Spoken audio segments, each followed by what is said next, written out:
Class 12 का हम लोग केमिस्ट्री का एनसीईआरटी एक्सरसाइज सॉल्यूशन कर रहे थे और उसमें चैप्टर नंबर 2 सॉल्यूशन, इसमें एक्सरसाइज का क्वेश्चन नंबर 16 तक पहुंच गए। 16 नंबर क्वेश्चन, हाँ 16 नंबर क्वेश्चन एक्चुअल में क्या कह रहा है। 16 नंबर क्वेश्चन में दो लिक्विड कंपोनेंट्स हैं, उन दो लिक्विड कंपोनेंट्स को मिक्स किया है और वो दोनों लिक्विड कंपोनेंट्स एल्केन्स हैं, हेप्टेन एंड ऑक्टेन। दोनों नॉन पोलर कंपाउंड होता है। अगर हेप्टेन और ऑक्टेन को हम मिक्स कर रहे हैं, दो नॉन पोलर कंपाउंड को मिक्स कर रहे हैं, आपस में रिएक्ट नहीं करेगा। तो ये दोनों आपस में रिएक्ट नहीं करता है और एक आइडियल सॉल्यूशन फॉर्म करता है।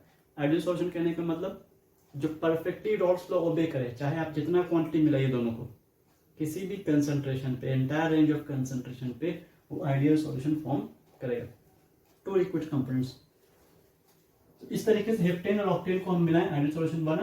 हेप्टेन को रिप्रेजेंट कर दिए H से, ऑक्टेन को रिप्रेजेंट कर दिए O से, आइडियल सॉल्यूशन फॉर्म हो गया। प्योर कंडीशन में हेप्टेन और ऑक्टेन का वेपर प्रेशर दे दिया। जब दोनों को मिलाया गया तो इस क्वांटिटी मिलाया गया। हेप्टेन के लिए 26 ग्राम, 26 ग्राम इसका, 35 ग्राम इसका, 35 ग्राम ऑफ ऑक्टेन। दोनों को मिला करके एक सॉल्यूशन बना दिया। अब जब सॉल्यूशन बना तो वो सॉल्यूशन कितना वेपर प्रेशर लगा रहा है पता करने बोला। वेपर प्रेशर एक्चुअल में क्या चीज, कोई भी लिक्विड है उसके पास वोलेटिलिटी है, उड़ने का टेंडेंसी है, वो वोलेटाइल नेचर है, उड़ेगा। जब उड़ेगा तो एक प्रेशर एक्सर्ट करेगा, कंटेनर पर जाकर एक प्रेशर आएगा, गैसियस फॉर्म में एक प्रेशर आएगा। वो प्रेशर जो होगा वो वेपर प्रेशर होगा और वो वेपर प्रेशर प्योर कंडीशन में किसी का भी फिक्स होता है। सर्टेन कंडीशन पे, कुछ स्टैंडर्ड कंडीशन पे, प्योर कंडीशन में फिक्स्ड वेपर प्रेशर शो करेगा। और ये वेपर प्रेशर ऐसा चीज है जो टेम्परेचर डिपेंडेंट है, क्योंकि उड़ने का टेंडेंसी टेम्परेचर डिपेंडेंट होता है, टेम्परेचर पे डिपेंड करता है। कोई चीज को ज्यादा गर्म कर देंगे, तेजी में उड़ेगा, जल्दी उड़ेगा। तो एक सर्टेन फिक्स कंडीशन पे मान लिया जाता है कि वो स्टैंडर्ड है और उस स्टैंडर्ड कंडीशन पे हर लिक्विड कंपोनेंट का, हर सॉलिड का अपना कुछ ना कुछ वेपर प्रेशर है। सॉलिड का वेपर प्रेशर तो नेग्लिजिबल, ना के बराबर होता है, लेकिन लिक्विड कंसिडरेबल होता है। तो लिक्विड का वेपर प्रेशर प्योर कंडीशन में हेप्टेन कितना है, ऑक्टेन कितना है, लेकिन प्योर कंडीशन में नहीं पढ़ना है हम लोग को, दोनों को मिला दिया गया। अब जब दोनों को मिलाए हैं, सॉल्यूशन बना है, तो उस सॉल्यूशन में हेप्टेन कुछ और प्रेशर लगाएगा, ऑक्टेन कुछ और प्रेशर लगाएगा। प्योर कंडीशन में जितना प्रेशर लगा रहा था उतना प्रेशर नहीं लगाएगा, क्योंकि प्योरिटी का नेचर और इम्प्योरिटी का नेचर में डिफरेंस रहेगा। कोई भी चीज प्योर है और कोई भी चीज इम्प्योर है, दोनों में फर्क आ गया। ये टाइम सही नहीं है कि हम इस क्वेश्चंस में पूरा थ्योरेटिकल पोर्शन में जाकर के आपको समझाएं कि इम्प्योर कंडीशन में क्यों प्रेशर कम हो जाता है, प्योर चेंज कर जाता है, प्योर कंडीशन में क्यों अलग है। बस आप ये बात ध्यान रखिए कि इम्प्योर कंडीशन में और प्योर कंडीशन में वेपर प्रेशर सेम नहीं होगा। जब हम आइडियल सॉल्यूशन बनाए तो इसमें दो कंपोनेंट मिल हो गया, हेप्टेन और ऑक्टेन। अब सॉल्यूशन बनने के बाद दोनों लिक्विड ही है तो दोनों उड़ेगा, और जब दोनों उड़ेगा तो दोनों कुछ ना कुछ प्रेशर लगाएगा। अब जो वो प्रेशर लग रहा है वो सॉल्यूशन के द्वारा लग रहा है, मिक्सचर के द्वारा लग रहा है। तो उस मिक्सचर का क्या प्रेशर होगा, क्या वेपर प्रेशर लगेगा, वही फाइंड करने बोल रहा है। Vapour pressure of solution, solution को रिप्रेजेंट कर दिया SOL से, ये फाइंड आइडेंटिफाई करने बोल रहा है। अब कैसे फाइंड करेंगे देखिए। हम लोग को पता है कि अगर रॉल्स लॉ है, एक और चीज बताते हैं उससे आसान चीज, अगर इम्प्योर कंडीशन में हेप्टेन, मतलब सॉल्यूशन में हेप्टेन और ऑक्टेन क्या प्रेशर लगा रहा है, तो फिर उन दोनों के सम से सॉल्यूशन का वेपर प्रेशर निकल सकते हैं। वो तरीका क्या है, क्यों ऐसा कह रहे हैं। अगर आपको याद हो क्लास 11 के स्टेट्स ऑफ मैटर, वहाँ Dalton's law of partial pressure था, वो किसके लिए था, नॉन रिएक्टिंग गैसेस मिक्सचर के लिए। तो जब हेप्टेन और ऑक्टेन रिएक्ट जब मिल जाते हैं, तो मिलाने के बाद जब उड़ेगा तो उड़ने के बाद उनका gaseous form non reacting mixture बनाता है, आपस में रिएक्ट नहीं करता है। और जब आपस में रिएक्ट नहीं करेगा तो वहां पे Dalton's law of partial pressure लगा सकते हैं। हेप्टेन कुछ और प्रेशर लगाएगा, ऑक्टेन कुछ और प्रेशर लगाएगा, दोनों के प्रेशर को ऐड कर देंगे, हम लोगों का सॉल्यूशन का वेपर प्रेशर निकल जाएगा। जस्ट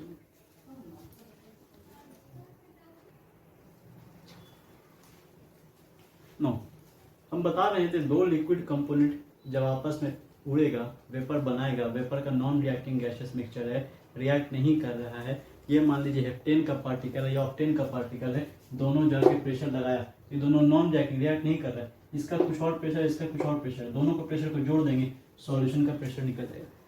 इसका मतलब अगर हमको सॉल्यूशन का प्रेशर निकालना है, मान लीजिए हमको पी ऑफ सॉल्यूशन निकालना है, तो क्या करना पड़ेगा, हेप्टेन का प्रेशर प्लस ऑक्टेन के प्रेशर, इन दोनों प्रेशर को ऐड करना पड़ेगा। इम्प्योर कंडीशन में हेप्टेन क्या प्रेशर लगा रहा है, सॉल्यूशन में हेप्टेन क्या प्रेशर लगा रहा है, ऑक्टेन में क्या प्रेशर लगा रहा है, इसके लिए आपको रॉल्स लॉ में जाना पड़ेगा। रॉल्स लॉ क्या है, according to Raoult's law, Raoult's law क्या कहता है, थोड़ा और नीचे हम लोग जानते हैं रॉल्स लॉ के अकॉर्डिंग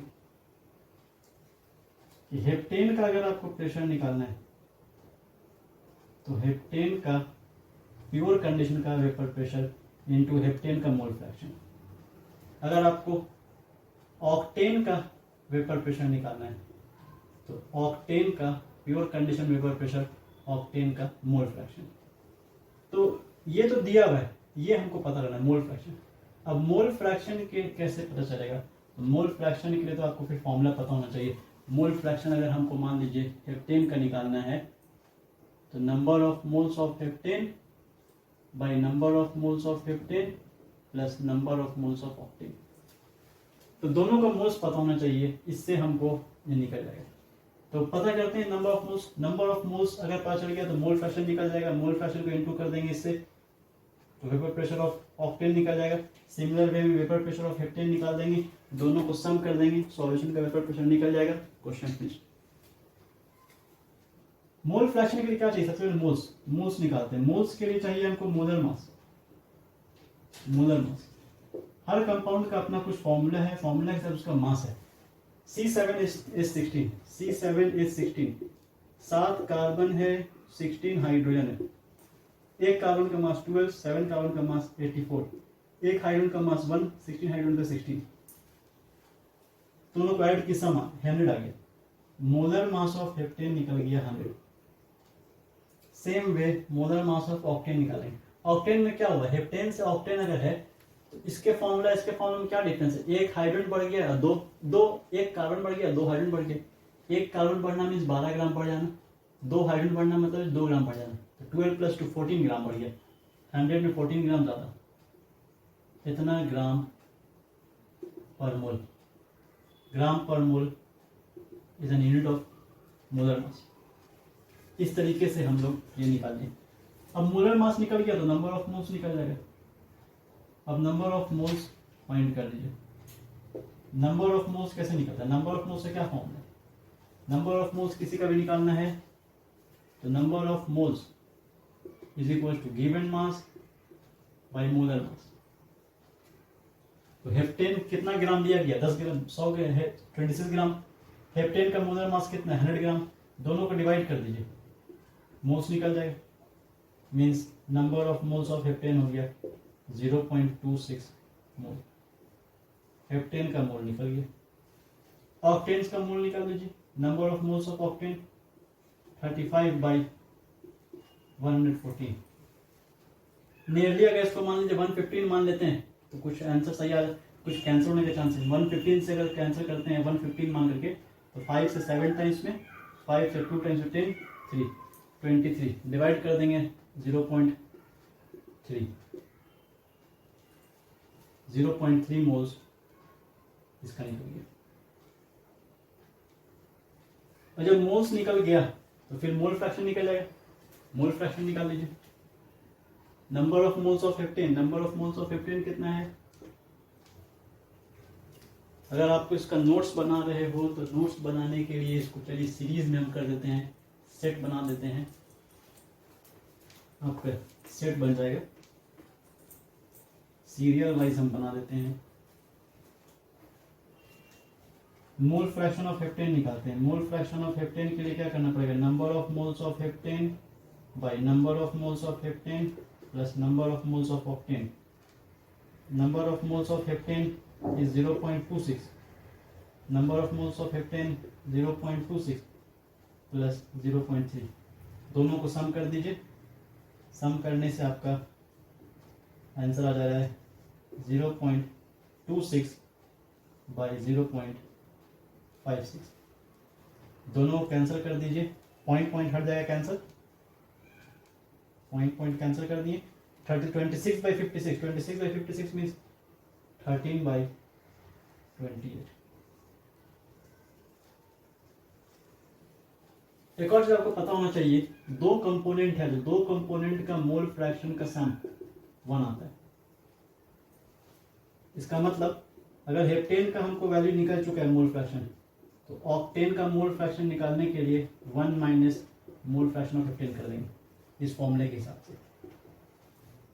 तो 1 माइनस 13 बाई 28, ये आ जाएगा 28 minus 13 by 28, mole fraction of octane निकल गया 15 by 28।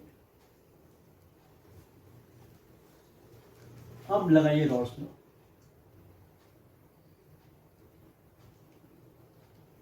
From rods law, rods law के अकॉर्डिंग अगर हेप्टेन का प्रेशर हमको निकालना है तो vapour pressure of heptane in pure condition into mole fraction of heptane. Vapour pressure of heptane pure condition में दे दिया है 105.2, मोल फ्रैक्शन भी दे दिया है 13 बाई 28। 4 से इसको कैंसिल कर दीजिए, 4 से देखिए कैंसिल हो रहा है, 4 से 7 टाइम्स में, 4 से 2 टाइम्स में 8, 2 बच गया 25, 4 से 24, पॉइंट का पॉइंट लग गया 24, 25 24 ले लिए 1 बचा 12, 4 से 12, 26.13 और इसको इनटू कर देंगे, आंसर आ जाएगा। सेम वे में वेपर प्रेशर ऑफ ऑक्टेन निकाला जाएगा।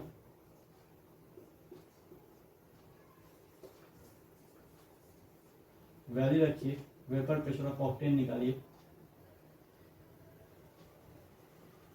46.8 kilo pascal, mole fraction unit नहीं होता है, kilo pascal into unitless, kilo pascal answer आएगा, इसीलिए किलो पास्कल में। Mole fraction of octane, octane का मोल फ्रैक्शन 15 बाई 28, ये भी 4 से कैंसिल हो जाएगा, 4 से कैंसिल कर दिया 7 टाइम्स में, 4 से 11 टाइम्स में 44, पॉइंट का पॉइंट लग गया 2 बचा 28, 4 7 28, तो वेपर प्रेशर ऑफ ऑक्टेन भी निकल गया। इन दोनों को मल्टीप्लाई कर देंगे और मल्टीप्लाई करने के बाद बाई में 7 किलो पास्कल। मेरे पास साइंटिफिक कैलकुलेटर है, साइंटिफिक कैलकुलेटर से इसको जल्दी से इंटू कर देते हैं, टाइम सेव हो जाएगा हम लोग का। आप कैलकुलेटर नहीं, अपना दिमाग से यूज करिए और दोनों का वेपर प्रेशर निकालने के बाद फिर सॉल्यूशन का वेपर प्रेशर निकाल देंगे। जस्ट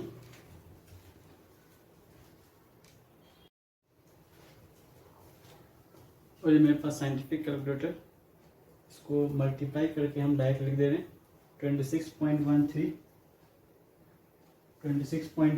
इंटू 13 341.9, ये हो गया 341.9 और इसको मल्टीप्लाई करने का आ रहा है 175.5। अब Dalton's law of partial pressure के अकॉर्डिंग दोनों के प्रेशर को ऐड कर देंगे, सॉल्यूशन का प्रेशर निकल जाएगा। तो इन दोनों को ऐड कर देते हैं, 341.9 बाई 7 प्लस 175.5 बाई 7, 175.5 था। इन दोनों का एलसीएम ले लीजिए, एलसीएम लेकर दोनों को ऐड कर दीजिए, एलसीएम ले लेंगे दोनों ऐड हो जाएगा। तो 341.9 प्लस 175.5 517.4 517.4। इनको अगर डिवाइड कर दिया जाए 7 से, तो 73 पॉइंट समथिंग आ रहा है, नियरली, क्योंकि हम लोग एग्जैक्ट कैलकुलेशन तो किए नहीं। 73.9 किलो पास्कल। एक्चुअल आंसर भी कुछ यही 73 के ही आसपास में होगा, क्योंकि हम लोग यहाँ से थोड़ा सा छेड़छाड़ किए थे।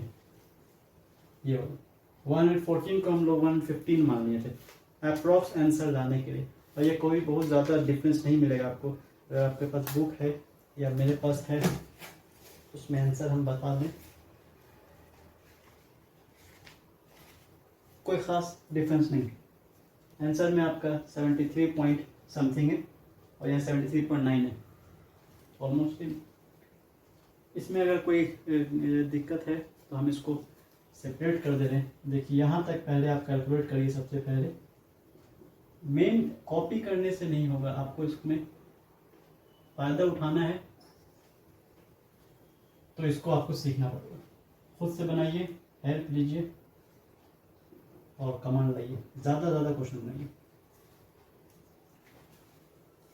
जिनको 3 क्लास भी करना होगा उनके लिए हम उसमें व्हाट्सएप ग्रुप का लिंक भेज देंगे, आप उसमें मैसेज कर सकते हैं।